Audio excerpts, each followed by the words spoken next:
Today we've arrived at Longmen Ancient Town. So I'm taking you to check out what local specialties they have here. Most of the people here are middle-aged or elderly. This is a local specialty pastry.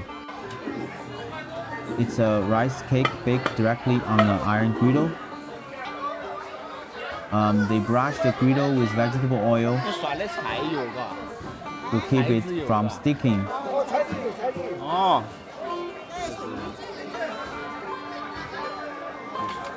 These are freshly baked rice cakes.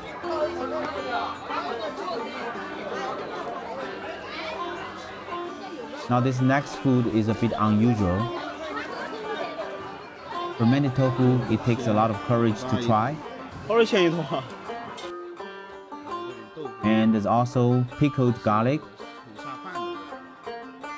Compared to those, pickled vegetables are much more approachable.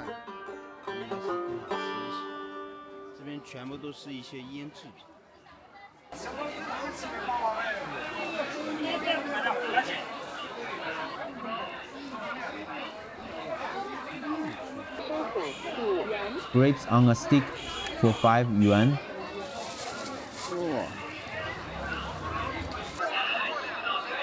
Most of the fruit stalls here are from outside the area.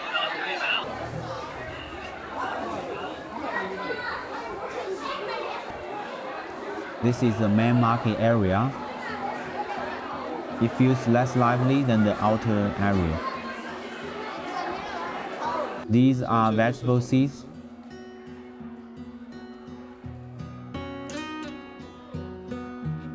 Now this is pretty interesting. This is a local type of tobacco.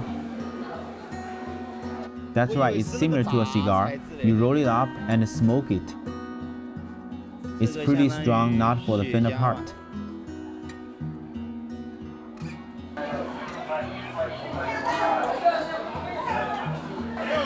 This is a local dessert, also made from rice cakes. Inside is a brown sugar syrup.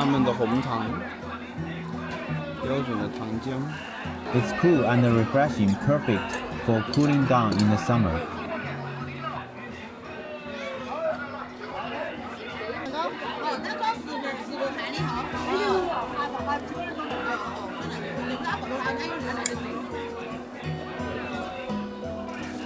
These are deep-fried meat-stuffed balls. This fried roast duck store looks pretty good.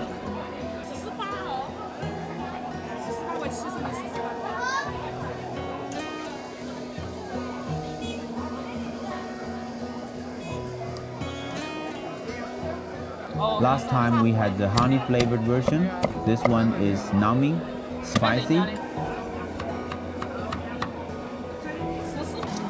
They add some potato sticks into the mix.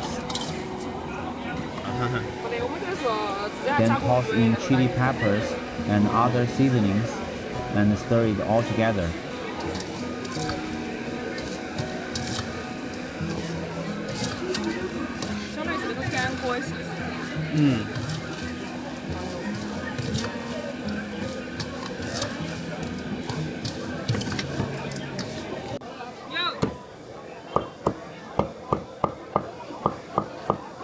All these came to a total of 40 yuan.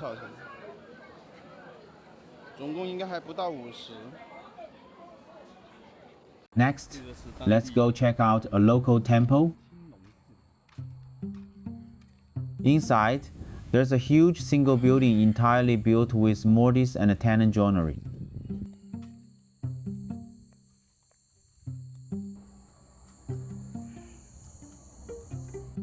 This ancient tree grows right through the wall.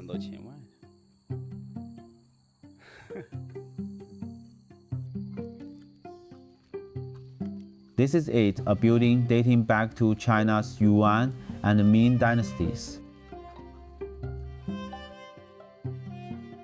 The animal statues on the roof are called 稳兽 roof ridge beasts. Each one carries a different meaning. The first one is an immortal riding a chicken, leading the way. The dragon and the phoenix that follow represent the highest level of auspiciousness. The lion represents authority and is a protector in Buddhist tradition.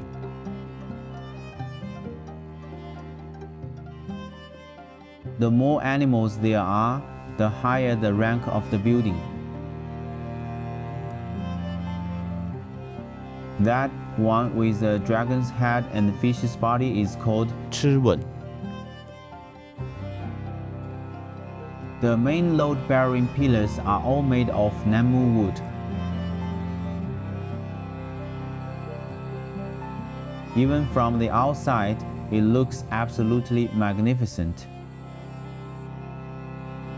Let's get closer to see the main mortise and tenon structure and framework. This structure is more delicate and complex than the one at 云峰 Temple.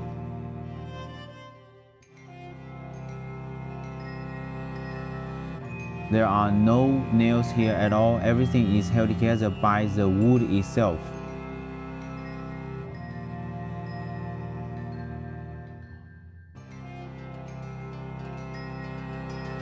This is a 川斗 style frame, a column and a tie construction. The main supporting beams inside are incredibly thick. If you count the bark on the outside, they're probably about the same size as the ones at the Yunfeng Temple.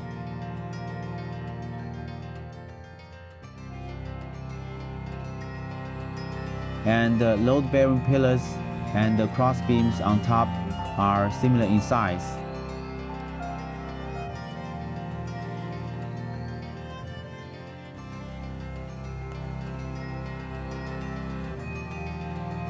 This is 斗拱 the iconic bracket system in ancient Chinese architecture. They line up side by side and are mainly responsible for supporting the overhanging eaves. It's like the small branches of a big tree, allowing the leaves to spread outward.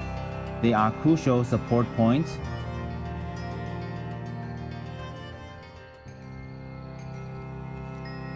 Alright, that's it for this episode. Next time, I'll take you to experience some local activities. We'll check out what they eat when they get together. See you next time.